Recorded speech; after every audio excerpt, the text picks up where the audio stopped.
All right. How's everyone tonight? Survive the cold weather?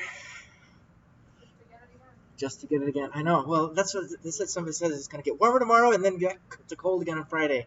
It's like, just stay one or the other, at least for a moment. Uh, but don't want to complain too much because tonight we're going to talk about happiness. Who wants to be happy? Maybe you don't like to be happy, right? Probably more happier than maybe we are right now.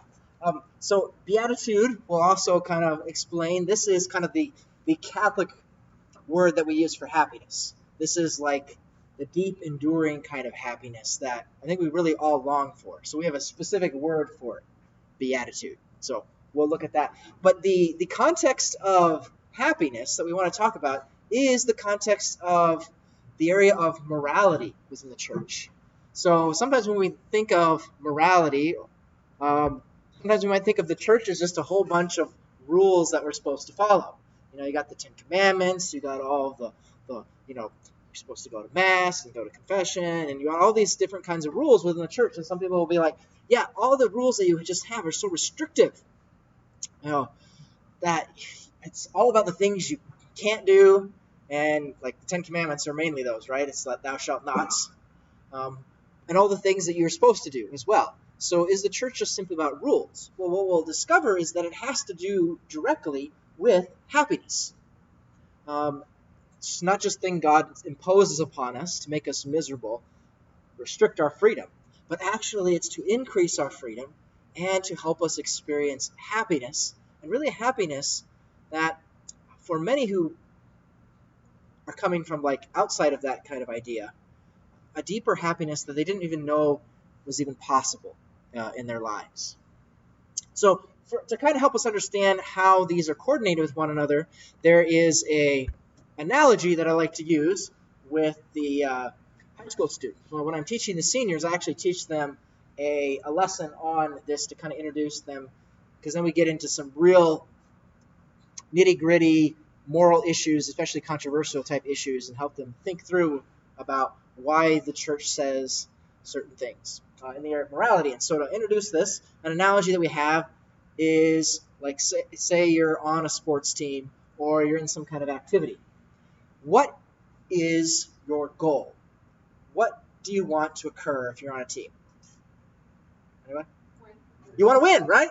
You don't go on a team and you put all the work into it, being like, well, I'm just here just to show up. If we have fun, you're told it's like, we're just here to have fun. We don't have to win. Well, you kind of want to win, right? If you don't go into a game, if you're already thinking that you're not going to win, well, it's kind of self-defeating. So yeah, we want to win. That's the goal, right? So in order to win, what does a team need to do? Kind of things. Got to work together. Yep. Can't do it by yourself. Got to have teamwork. Other things that would help them be successful. Got to do practices. Yep. Communicate with one another and also with who else usually? The coach, right? You got to pay attention to the coach. In your practices, you probably got to pay attention to learning the plays. You got a playbook. You have to pay attention to the playbook. You got to have the discipline enough to keep at it, right? Because is every single practice probably always going to be the most fun thing ever? Probably not. There's going to be times in which you would prefer not to put all this effort in. You don't want to do the conditioning. So there's all sorts of things. Oh, part of this too is whatever sport that you're doing, you kind of have to know the rules, right? Every single sport has some kind of rules. What happens if you don't know the rules well enough? Yeah, you might not be able to follow the rules, and if you don't follow the rules, you get a penalty. Is that going to help you achieve your goal and win? Usually not, right? That's the whole purpose of the penalty is, since you didn't follow the rules, something detrimental is going to happen in your ability to win.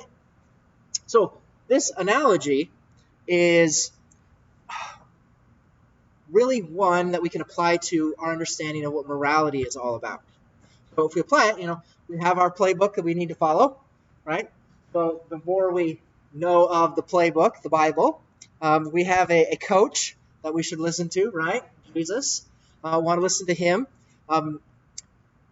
We want to practice. the faith. So that's doing all the good, spending time in prayer, going to Mass, going to reconciliation, all those kinds of things. Those are part of practicing the faith. To live as Christian, we don't do it by ourselves. We need teamwork. We need to work together. It's so much easier when we support one another in doing that. So, like, your kids need your help to do that, and sometimes your kids can challenge you to be involved in a little bit deeper way than maybe you would just on your own. Same thing within marriage. Spouses can assist one another in growing in the faith, as well as friends. I'm here to assist you as well. Also, we need to know the rules, right? And the rules, similarly, we'll find, just as in sports, the rules are there not to be, oppressive to those that are playing it. It opens up a freedom to be able to play. Like, if you had, like, basketball team and you had absolutely no rules that were set, how fun is that going to be? I always think about, sometimes you go out on the playground and the kids they've made up a game or something and they're playing, and in the midst of the game they decide to change the rules around. Well, they ended up getting mad at each other more than anything, and if there wasn't specific rules that don't change, they would never get anywhere and they have a lot less fun. So it's the same thing with the faith. We need these, God knows that we need these rules that help lead us to our goal. We said in sports, our goal is to win. What about when it comes to life? What's our goal? Well, it's to win. It's still to win, but instead of winning like a trophy or a medal, what are we told we can win instead? Heaven, yes. And we'll find that the name that we give to heaven is eternal happiness. So, big difference though between sports and life is that in one case we have human rules, right? We kind of made up the rules for the different specific sports. But when it comes to life, God's the one who made the rules. So maybe in human sports, if you have the people in charge of it, they could change certain rules. But when it comes to God's rules, he's the only one who could change them. And he's told us that he doesn't change them because he's based them off of what will lead us to happiness. So what will lead us to the goal, since the goal doesn't change for God, for our lives, so too his rules to assist us to reach that goal also don't change. So the church has these rules because it's important to help us reach happiness. So are we all in agreement that you would like to be happy? Aren't most of the things you don't want to be, you'd rather be miserable all the time? I think if we're honest, nobody enjoys being miserable, right? And everything we do, in a sense, is to have some kind of happiness. Even though maybe at times we do things that we find out afterwards, well, maybe that doesn't bring me as much happiness as I thought. A way that we can think about is that there's different kind of levels of happiness that we can experience. So we can think of them in terms of 4 levels of happiness. So the very first kind of basic level of happiness is immediate gratification. So think about it. This is basically the way your kids, when they're babies, up till who knows what age, they basically kind of live out of this first level of happiness, right? So immediate gratification. I have this desire for something that I want to fulfill, and I won't be happy unless it's fulfilled. So you can think about it in terms of food, right? So you have a baby. They're hungry, right? They want to be immediately gratified, and they're very unhappy until they get that, right? And then when they get that, then they're happy pretty quickly, right? So in this first level of happiness, we'll notice that it's a level of happiness that for most things it doesn't necessarily take a lot of time to get to being happy, but it also doesn't last all that long. So like specifically in the area of food, I mean, if you have any boys, you might be discovering, right? They can't last very long and then they're suddenly hungry again, right? So immediate gratification, even though we can get it fairly quickly, it's a very short-term kind of happiness. It's not satisfying for very long until we need something new to fulfill it. So this is the first level of happiness. It's not a bad thing. Obviously, God designed us with those kinds of desires, so it's not bad. though we'll find that it can get bad if we make that level of happiness the most important or more important than the other levels. So if we keep going, the second level of happiness has to do with personal achievement. So it says you put a lot of work and effort into something and you're successful, whether it be in something like winning in sports, or doing well in your work, or whatever kind of thing that you want to achieve. Now, compared to immediate gratification, can you get to that level? Can you get to the happiness as quickly? Usually it takes a little bit longer, right? Depending upon what it is that you're trying to achieve, it could take a lot longer. It could take years maybe to get to that achievement. What about after you've achieved it? How long does the happiness last compared to the first level? Usually longer, right? And maybe so far into like how much effort you had to put into it could cause it. Of course, sometimes we put a whole bunch of effort into certain things and we realize afterwards, oh wait, it doesn't make me as happy as I thought it would. But personal achievement takes a little bit longer, but the happiness lasts a little bit longer, but it doesn't last forever. I can think back to, I was in track when I was in high school. I was able to win a few medals. I was happy about that at the time. Those medals play zero part in my happiness today. So you can probably think of things that are similar in your life. Things that made you happy in the past, but today really have no bearing upon your current level of happiness. And so it only lasts a certain amount of time. So we need something more. We need a further level of happiness. The third level of happiness is doing good for others. Now, hopefully you can think of how this is true. Of a time in which you do something that is good for somebody else, and you feel real fulfilled having done that good for them, even if it didn't do anything for yourself. But you feel like, wow, I'm glad that I did that good deed for that person. Now, compared to the first two, how long does it take usually to get to the happiness that it's going to produce?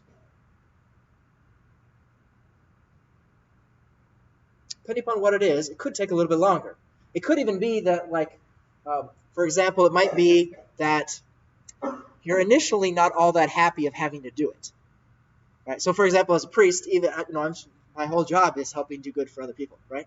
But sometimes if somebody, it's an emergency call in the middle of the night, that phone rings, and I'm in bed, and I hear that going, it's like my initial human reaction is not a lot of happiness at that moment. But if I follow what God asks of me and I do what he's asking and go and help that person, there has never been a time where after I've done some kind of good act, where afterwards I'm like, man, I wish I hadn't done that. No, there's always this greater happiness. But it does take a little bit more. And there might not have been happiness even leading up to doing it. So in the case of trying to teach your kids to do kind of good things, right? They might fight you as hard as they can. We're not going to do that leading up to it. And hopefully as they continue to grow, they get to a point in which they realize, wow, it actually is really good that I'm helping people. The happiness that we get from it. Also, how long does that happiness last afterwards compared to the previous ones? Usually a lot longer, right? It's much more fulfilling than the first two. But even those aren't everything that we long for. There's a final level of happiness, and that's God himself, our ultimate good. He's the only one who can satisfy what we really long for. We want happiness that's without end. And in order to achieve that, we need a relationship with the Lord. So that's what we're really made for. The name for that is heaven, or blessedness, beatitude, the beatific vision, sometimes called seeing God in heaven. Now, how long does it take to get to that happiness? Could be a lot more difficult, right? It takes a lot of work. There's going to be lots of moments where it doesn't feel like you're all that happy about it. You come to Mass, you spend time in prayer. Not every single moment of that makes you feel all great.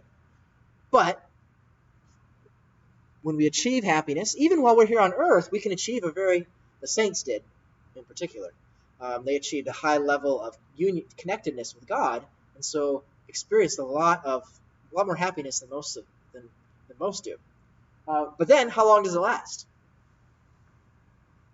Forever. Yep, forever. So there is no end to it. And that's what God desires for us. He's created in us a longing for happiness that doesn't end. And the only thing that's going to be able to fulfill that is God himself. Now, does that mean that the first three levels of happiness, we should never pursue anything in those areas? No, it's perfectly fine. God made those things. So we should definitely do good for others. He commands that, right? We can definitely achieve things for ourselves as well as, enjoy the things of life as long as we put them in the right order, right? If we put them in the wrong order, that's when we'll find that the things that ought to make us happy end up making ourselves miserable instead. So if you think about a person who, let's say their life is entirely about immediate gratification. They're all about money and possessions and fulfilling their desires immediately. And those kind of people kind of go from one thing to the next. They're searching for something that will fulfill them. And one after another, it never really works. Another example would be like somebody that gets caught in some kind of addiction. They're trying to fulfill a desire by going after something more and more and more and more. But because they don't have the rest of these in their life, they just end up being miserable. So that's oftentimes where our sins come up, is that we're pursuing something in usually oftentimes it's in the first two areas. We're pursuing those things that we think are going to make us happy, and we find out afterwards, after we've pursued them, that actually this doesn't make me happy. But if we're pursuing the last two, then we can pursue the first two as well, and they'll fit better into the picture, and we'll be able to have happiness in a greater way even here on earth. So if we want eternal happiness, if we want to have it forever, how do we get it? How do we ensure that we have these in the proper order and we're focused on also making sure that we're on our way to eternal happiness? Well, that's a great question. A question that we find asked of Jesus in the Bible. It's the rich young man in the scriptures who asks this very question. And he comes to Jesus and says, "Teacher, what good must I do to have eternal life? So what do I need to do in order to be focused on my goal, to win?" And so Jesus' initial response to him is, if you wish to enter into life, keep the commandments. So here's the connection that we have between happiness and God's laws. So the whole purpose of God's laws are to give us that specific path that we are to follow so that we can reach happiness. It helps us, be able to sort some of these out, which is more important than others. So the Ten Commandments that God gave in the Old Testament through Moses to the people of Israel, actually we find wonderfully later on the Israelites, especially in the Psalms, they proclaim how blessed they are by God for receiving his laws. So more blessed than other nations. Now, sometimes as in our modern era, we can think of laws as being very restrictive, and we could think of well, without these laws, we'd have so much more freedom, and we'd be much happier without the laws. Well, that was not how they saw it. They saw truthfully that, yes, since God has given us this path, now we know how to be happy. Now we know the way to go. Of course, does that mean they were always perfect in following it? No. In fact, almost immediately after they got these laws, this is what happened, right? They worship the golden calf. They turn away from God. They go their own path. So what we'll find is that God simply giving the law doesn't automatically give them the ability to carry it out perfectly. And that has to do with sin. We are created, we come into this world without God's grace because Adam and Eve lost it. So we have original sin within us that makes us susceptible to temptations and leads us to commit sins. And sin is really an irrational choice not to love. God gave us a freedom to choose to love or not to. In order to be free enough to be able to choose good for other people, to love them, we also have to be free enough to decide for ourselves, I'm not going to do what's good for you. I'm not going to love you. So he had to give us that freedom, even though he knew that we could abuse that freedom. But sin is really irrational. If you think about it, if following God's laws is what's going to lead us to happiness. And we know that. And we choose, and we desire happiness. And we choose not to follow his laws, which means we're not going to get happiness. Is that a reasonable choice to make? No. It's irrational to sin because we're making a choice that will prevent us from being happy. Of course, when we're in the midst of that, we are not always thinking in that way. We're thinking, oh, this other thing that I want that doesn't follow God will make me happy right now compared to maybe this longer-term happiness that we could be receiving. So to sin kind of means we're all kind of insane a little bit because we sin. It just doesn't make sense for us to do that. But even the great saints, all of us, had to struggle with this. So we find in St. Paul's letter to the Romans, he describes this internal conflict that sometimes we go through. He says, I do not do what I want, but I do what I hate. The willing is ready at hand, but doing the good is not. For I do not do the good I want, but I do the evil I do not want. So maybe you could think of having experiences of this, right? Where you know this is what I ought to do, but you end up doing the other thing anyway, right? Maybe it's even maybe it's in a conversation with your family, like, well, I know I should do or say this, but I really want to say this, but I know I shouldn't, but then you have to do it anyway. It's this internal conflict with the temptation. We know what the good we should do, but we don't always choose it. So this is something St. Paul obviously struggled with, and I think really it's us all. So we will come back to, this isn't the end of that passage. What do we do? How do we get out of that? But in order to do that, we want to think about a little bit more about this possibility of not following God's law. Sometime we might talk about breaking the law, right? But the question is, can we actually break the law? And to kind of help us understand that, since I am also a physicist, there's some parallels between the physical laws of the universe and the spiritual laws or the moral laws of the universe. So if you think about physical laws, so let's just take one of the fundamental laws is gravity, right? Law of gravity. Things with mass are attracted to one another. Here on Earth, if you drop something, it will fall towards the center of the Earth, right? So let's say we got this biker here, this bicyclist, and he says, this laws of gravity, this physical laws of gravity, it's so restrictive on me. Why do I have to follow the law of gravity? I want to have the freedom to do what I want to do, not have to follow that law. So he decides, I'm just going to ride right off this cliff. I don't care if there's gravity or not. I'm going to break the law of gravity. Will he break the law of gravity? No, he won't. This is something that's part of the physical universe, right? We could say ultimately God has imposed that upon the universe in the way that it works. But if he decides he's not going to, is he going to break the law? What happens? The law is not broken, right? What happens instead?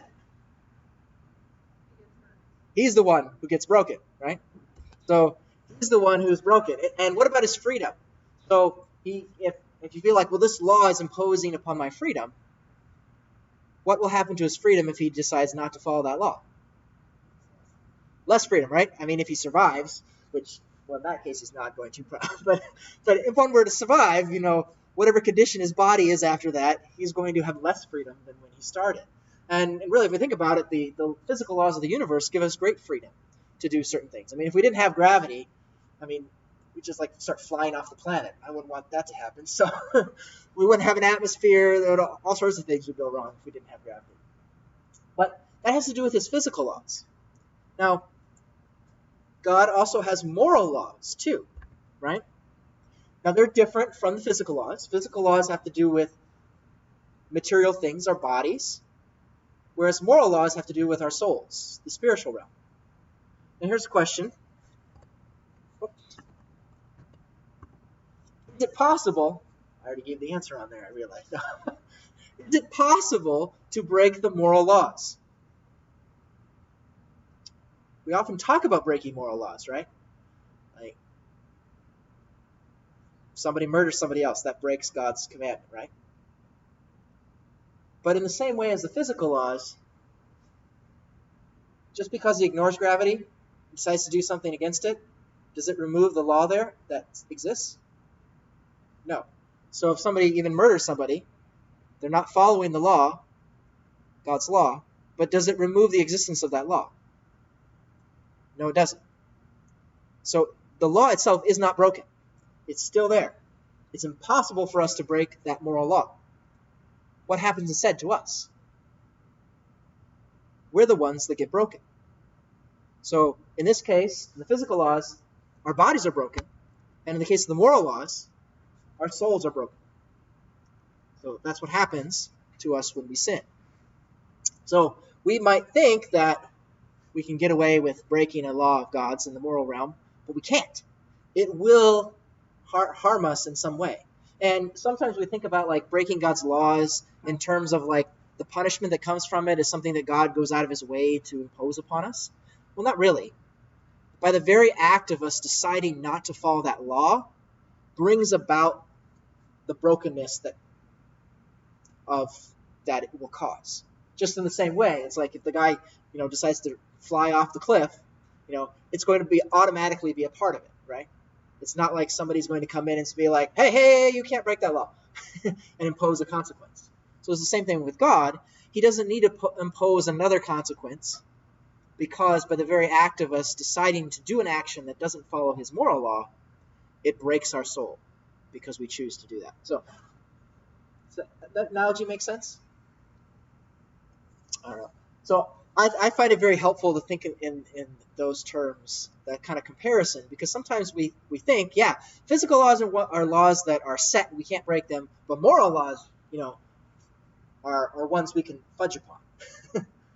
But no, they're very much the same in the sense that we're the ones that are injured if we try to break them. Which makes sense why, as parents, you impose certain rules upon your kids, right? Not because you want to make them miserable or restrict their freedom, but because you don't want them broken. You want to protect them, and you know better than them what is good for them. So you impose those rules in order to help them know what's going to keep their bodies and souls safe. So that's the same way with God. He's a good parent in that sense. So the important thing is to be able to know and apply the laws of God in the very specific cases. And so that's where our conscience comes in. So you've probably heard often about that we should always follow our conscience. And that is true. We should always follow our conscience. But where people sometimes go wrong is they don't understand what conscience is. Sometimes they'll refer to conscience as like, well, whatever I think is right, that's what I should do. Well, that's not really what conscience is. It doesn't have to do with my opinion about things. Like, well, because sometimes people will describe it in this way. They'll say like, well, well, doing that is right for me, and not doing it is right for you. So the same action could be right for one person but wrong for another person. That is not conscience, and that is not Catholic understanding of morality. Morality comes from God. It's set one way, and it applies the same to every single person because we didn't decide it. So when it comes to conscience, it doesn't mean that whatever we think is right, we can do. Conscience, instead, is the way the church describes it is the place within us where God speaks his word, his laws to us, his truths about what we should and should not do. And our conscience is that which helps us apply God's laws to the specific cases that we come across each day. Should I do this? Should I not do this? So to kind of help us a little bit, so it might be, here is a decision you have to make. Should I go to Mass? It's on Sunday, right? Should I go to Mass today? Now, that's the decision that you have to make. And so our conscience is this place within us where God speaks his truths to us. So we have God, and I'll explain here in a moment exactly how it happens, because it's not necessarily like, this voice booming down to us, out of a burning bush, telling us this is what you need to do. There's other ways in which we'll explain how we hear his voice. But it's really God and his commands, his truths coming into us. And one of his truths would be that we are to go to Mass on Sunday. So now we have the truth that comes from God, and we have this decision that I need to make, and we're to always follow our conscience. And so the decision we ought to make is, I will go to Mass this Sunday, because that is what's in accord with God's law. Even if maybe my own personal opinion is, I would like to sleep in today. But we know that that's not in accord with the law from God. So how do we know what it is that God's saying to us? Because remember, this isn't the same thing as what my personal opinion is. So I need to be able to know the difference between what comes from God and what just comes from me, if we want to follow our conscience. So our conscience will speak in terms of needing to be well formed. Our conscience has to be formed so that we actually know what it is that God, his truths are. So when it comes to should I go to Mass, that kind of question, there's various places that we go to where God has spoken his truth to us. So he uses various means to do that. So for example, parents, right? So for your children, you teach them certain things about the moral law of how to follow God, and so they learn that from you. So like that you shouldn't hate your brother or sister, right? That's one of the things hopefully you teach them because they don't know that right away. They think it's perfectly fine at the start to go ahead and do that. Though, even when they're doing that, there is this kind of sense that God has placed within us, even before anybody else teaches us. They have this innate understanding that that's not a right thing for me to do. So that helps explain why when they do something wrong, they won't always want to tell you about it, because they know what they did was wrong. There's this sense of it. But that's true for all of us. Obviously, from the words of Jesus, things like the Ten Commandments from the Bible, the church is also the way God mediates many of his moral laws.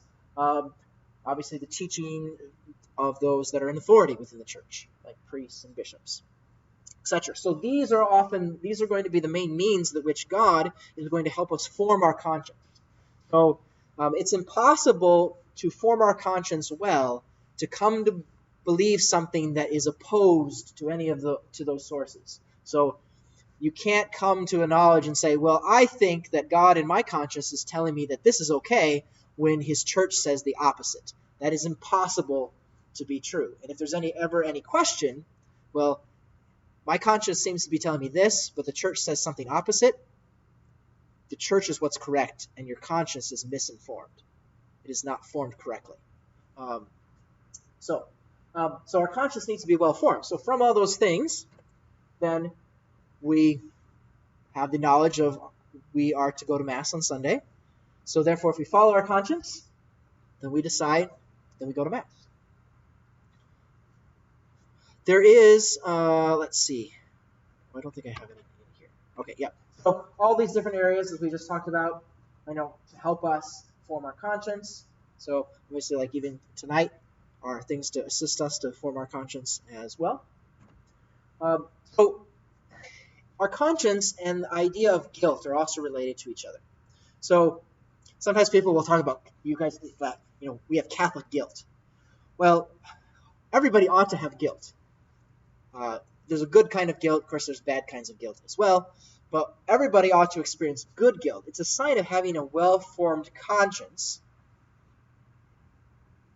in the presence of a wrong decision, of a sin that we commit. So feeling guilty, it's healthy for us to feel guilty about the real wrongs, the real sins that we have committed and that have not yet been forgiven. So, for example, we know from God's law that we are to go to Mass on Sunday, but we made the choice not to go to Mass. Therefore, within us, if our conscience is formed well, there should be that feeling of guilt, that things are not right. because I didn't follow what God's law was. I didn't follow that. And so there's going to be that not so good feeling of guilt within us. And that's going to be true for any kind of sin that we perform. Now, somebody could be specifically work against their conscience and ignore it. And in a sense, we could kill our conscience. So that's when you get, especially the sad cases where you have people that do very evil things and they have no remorse over it. They basically destroyed their conscience. They have decided to do their own will so much to such a degree that they've blocked almost completely God out of them, which is a real sad state of things, because they're never going to be able to be truly happy. So guilt, what it does is it prompts us to recognize that we've done something wrong, to realize, oh wait, that was something that wasn't in accord with God's law. Now I feel bad. It should lead us to seek forgiveness, seek reconciliation, especially the sacrament of reconciliation, because that removes guilt. So when we're forgiven, the guilt of that sin is gone. We no longer carry it anymore. It's forgiven. And it should also lead us to want to change our behavior, because the feeling of guilt is not a good feeling. It's not pleasant. But it's placed in there for a good reason, because we've done something that's injured our soul, and we need to get it healed again. And so, just like physical pain, whenever we injure our physical body, we feel pain, that's a sign that, hey, something's wrong in our body. We need something to heal that. In fact, it's really bad when you have those cases of individuals, that don't feel any pain whatsoever. We might think that would be awesome. It's like, yeah, I don't feel any physical pain at all. But it means we could really hurt our body without realizing it. So pain is a really good thing physically to have, and guilt is a really good thing spiritually for us to have. Both cases, it points out there's something wrong. We need to be healed again and get back on track if we want to experience happiness. So, make sense? Awesome. Let's see. All right. So, back to St. Paul again. Remember, he said he's fighting against these thoughts within him of wanting to do what's good, and sometimes often knowing what is good, but then choosing to do what's bad anyway. So he ends that, and he says, miserable one that I am. This is miserable. We've probably experienced that when, if we want to do one thing and we end up doing another thing, and we're not the person we want to be, and we can't seem to get over certain things that we want to be able to get over, it's miserable. We don't like being that way. So he says, who will deliver me from this? Of course, there's an answer to it, right? And the answer is, thanks be to God through Jesus Christ our Lord. Jesus himself is the answer to this. It's through Jesus that we are freed from sin, we receive forgiveness, but we're also given the ability to follow the law. Remember I said the Ten Commandments told us what we're supposed to do, but it didn't always give us the ability to do it. Well, that's the difference between the Old and New Testaments. In the New Testament, God now gives us the ability to actually live out all of his laws. And that's because he comes to live within us. We often talk about God or the Holy Spirit dwelling within us. So now when we know we need to do something, we need to call upon not just my own power, but upon the very power of God himself. A great image that I like to think of, especially in those moments when there's like a real difficult temptation where you know that you should do one thing, but you're really tempted to do the other thing that you shouldn't do. It might feel like you're fighting this huge enemy. It's really a kind of spiritual battle that we're in.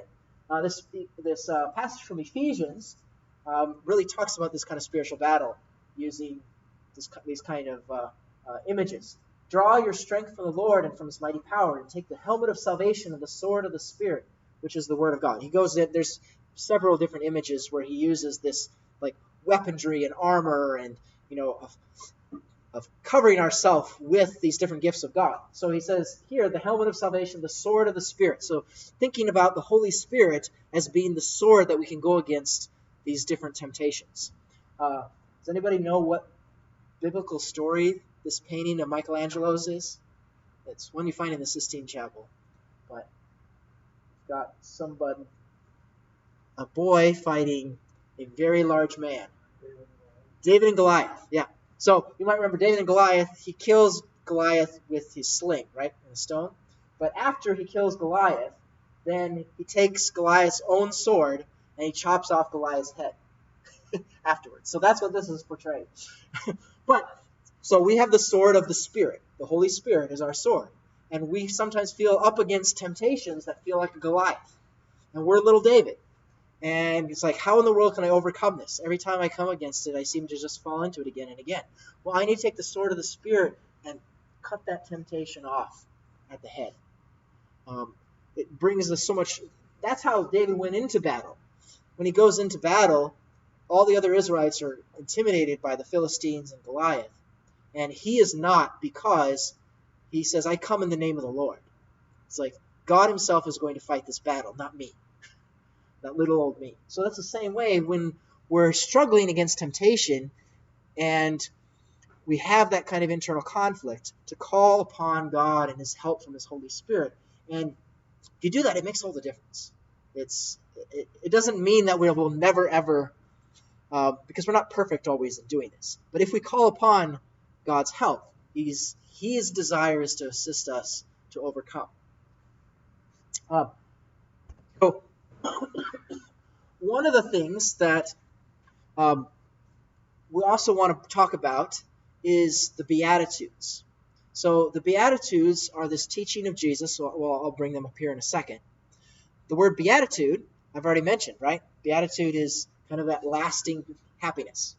So the Beatitudes are the path that in a sense, the Ten Commandments are kind of like the lowest level that we need to follow. The Beatitudes are kind of like, if you really want to be happy, follow these Beatitudes. So Beatitudes lead us to eternal beatitude. And this is precisely what happens, what Jesus explains to the rich young man. So going back to the rich young man, he says, the first thing that he says, what do I need to do to gain eternal life? And Jesus tells him, follow the commandments. And so the rich young man says, okay, I followed all those. Is there anything else that I need to do? All of these I've observed. What do I still lack? And so Jesus is going to challenge him to the next level. So the Ten Commandments are kind of the lowest level, but the higher level is going to be the Beatitudes. And he's going to challenge him to specifically one of the Beatitudes. Knowing that this is a rich young man, he has had all that he wants, right? He's kind of been probably living on that first level of happiness for a while, right? The immediate gratification. He's got all the money and everything that he could possibly want. And so Jesus says, if you wish to be perfect, go and sell what you have and give it to the poor, and then come follow me. Jesus knows that he's attached to all that stuff, and that's going to prevent him from being truly happy. So, of course, we shouldn't take this as meaning that this is what God asks of all of us, that we have to sell everything. Obviously, as parents, that would be a bad thing for you. You shouldn't sell everything that you have, right? Because you need some things to for your family to live, right? So he doesn't ask all of us to do that, but Jesus does challenge us. What are the things that are getting in the way of us truly being happy and being able to follow him? And they'll fall under the areas of the Beatitudes. The path to eternal happiness, kind of the minimum that we need to follow, is the Ten Commandments. But if we want the full path, if we want to experience happiness not just eternally in heaven, but if we want to experience it even now, here on earth, the more we live out the Beatitudes, the more we will experience happiness even now. So that's the beautiful thing, is that fourth level of happiness isn't just meant for when we die and go to heaven. It's meant for now. But if we want to be able to experience it, that's the path of the Beatitudes. So these Beatitudes, just give you some of the context. In the Holy Land, if you go there's the Mount of Beatitudes that's north of the Sea of Galilee, and there's a nice church and garden area that is there. Inside the church, you have the altar there, and then there's windows. The church is octagonal. It's 8 sides because there's 8 Beatitudes. And so each of those windows list the Beatitudes. So if we look at the Beatitudes, these are the Beatitudes that we find in Matthew's Gospel. Jesus explains the Beatitudes. So they're ones that are often, we hear quite a bit, different times during the year. You sometimes might hear them at weddings and funerals. A lot of people really enjoy it, but I don't know how often people actually pay attention to what Jesus is saying. Because what he's describing in this is something very, very different from the world. He basically, in every single one of these Beatitudes, he's saying something will make you happy that's exactly opposite from what the world will say will make us happy. So to help us see that, if we kind of go through, the first one is, blessed are the poor in spirit. This applies to this is really the one that Jesus was telling the rich young man about.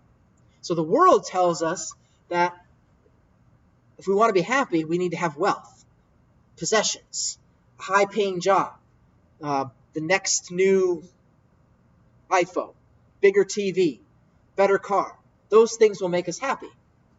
But Jesus says in these Beatitudes, no, that is not going to make you happy. And people who pursue it end up being kind of miserable. That we need to be poor, not necessarily just poor monetarily, because you could actually have wealth and be happy. But it's what's our attitude toward it? Are we poor in spirit? Are we not? If we're attached to those things, then we're not going to be happy.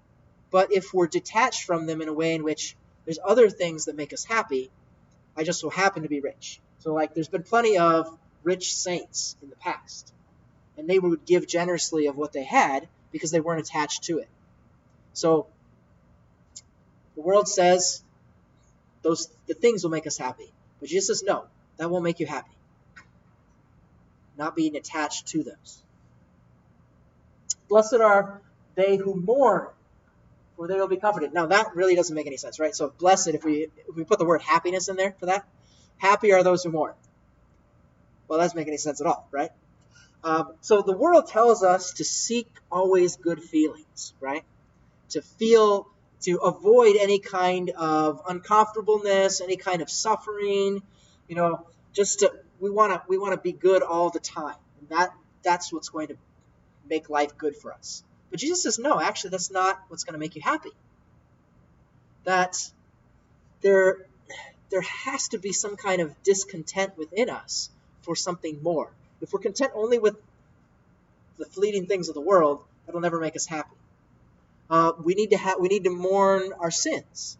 We need to even suffering, to recognize that Jesus can use suffering as a way to help us grow closer to God, that there's a value for us to suffering.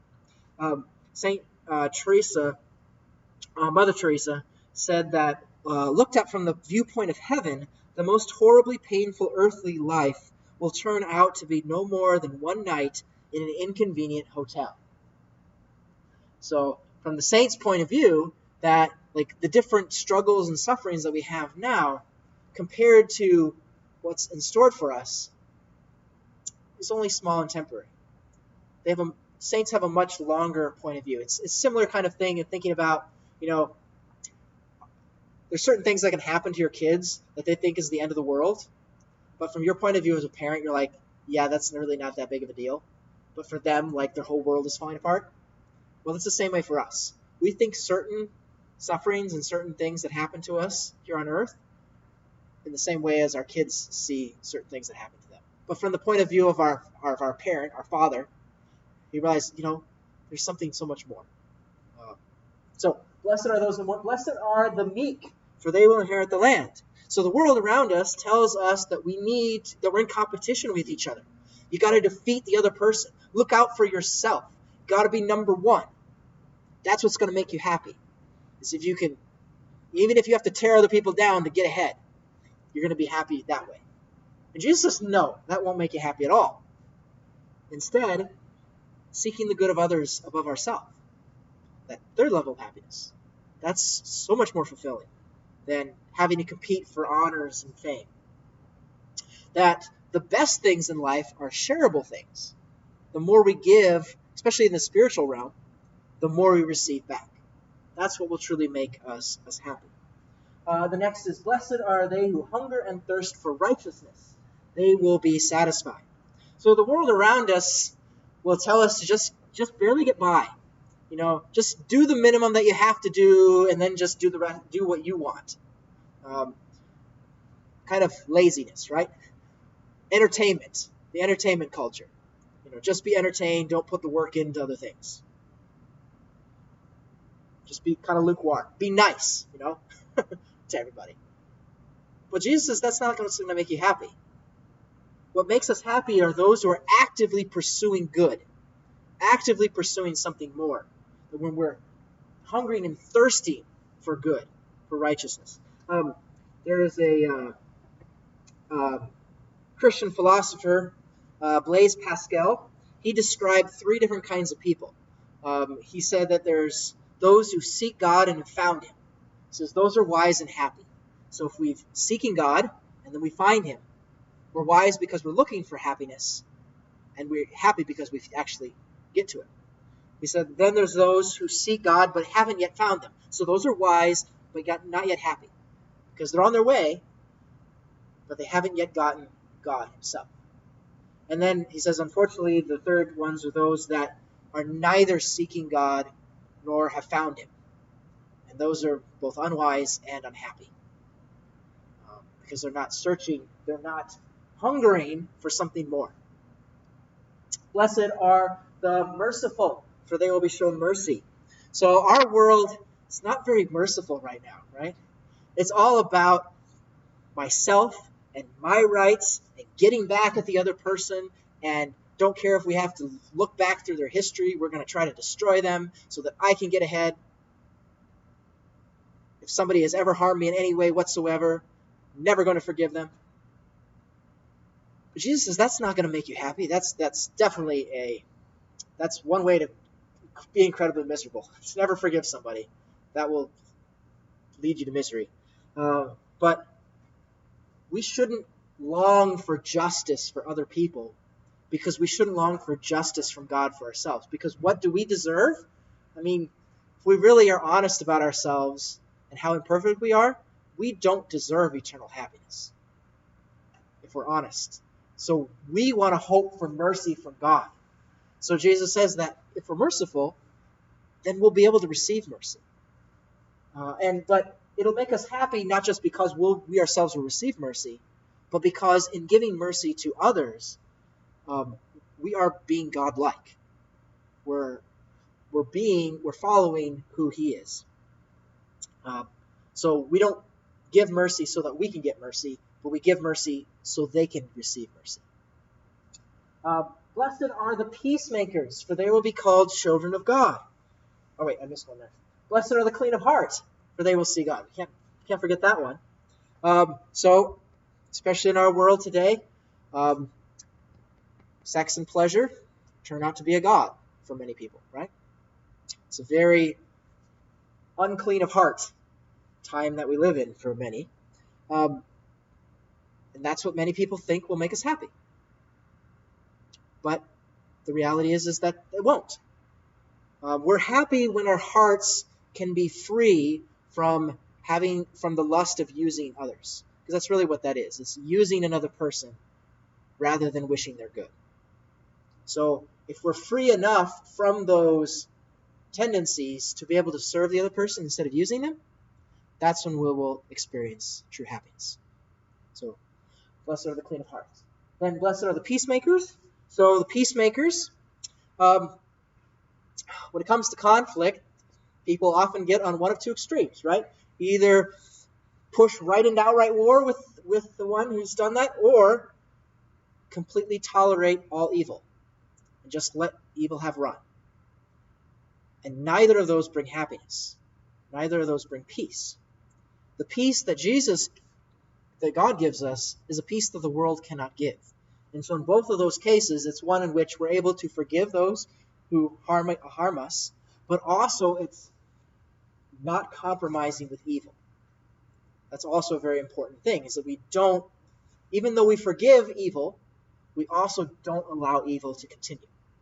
So there's a both and sometimes we can struggle with balancing those two. But they're both important parts of being a peacemaker.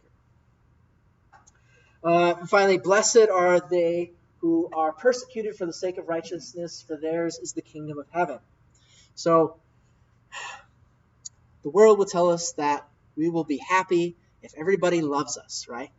If everybody sees us, we don't offend anybody, don't ever say anything that somebody could misconstrue, don't ever try to call anybody to something more or something higher. Just kind of stay in the background. But that's not Jesus. Jesus says, no, that ultimately won't make us happy either. That only pleasing God above others, to follow his ways, to call out evil, as the previous one talked about, or to stand up for what is right, even if it's going to mean somebody might hate us or somebody might try to harm us based upon that. That's really what will bring us happiness, even in the midst of that occurring. So that's why it can end, blessed are you when they insult you and persecute you and utter every kind of evil against you falsely because of me. Rejoice and be glad, for your reward will be great in heaven. This is really, it goes to the point that this very last one, the eighth one, can lead us to the highest point of following the Beatitudes, and that's martyrdom. The martyrs were the happiest, which in the eyes of the world, they should be the least happy, right? They're getting killed. But from their eyes, they are the most happy because they have fulfilled to the end of their life the Beatitudes. So we have the same choice then as the rich young man. And unfortunately for the rich young man, in that gospel passage it says that when the young man heard this statement, he went away sad, for he had many possessions. Right? So the first beatitude was the one that Jesus pointed out to him, right? Blessed are the poor. So he's saying you need to get rid of these things you're attached to if you really want to be truly happy. And here's and this is really the tragic thing about this, is that the young man makes the choice not to follow that path of happiness. And he goes away sad. Right? The very moment when he makes the decision not to do that, he's saying no to a path of happiness. It's just, but yet that's oftentimes what we do, right? We sometimes make that choice, and then we end up being sad, miserable because we haven't. Compared to, as I've mentioned, the saints, and that's the vocation all of us have, is to be a saint. But the saints are more happy, they're more blessed, because they're filled with God's life. They have rejected some of those pathways of happiness that the world says are going to make us happy, and they've instead chosen what truly will make us happy. I love the image of like stained glass windows, that if you think about it, if you go up to the church now, right, or when we were up there earlier this evening, you couldn't see all the beautiful images, right, because there was no light shining through them. But for the saints, when the light of God is shining through them, that's when all the brilliant colors come forth, right? So it's the same way for our lives, is when we allow the brilliant light of God to shine through us, that's when all of these beautiful colors will shine forth, and where we're really living the greatest happiness that we possibly can. There's a quote from St. Elizabeth Ann Seton, example for us, first U.S.-born saint. She was her mother died when she was a little girl. She married a ship owner. They had 5 children.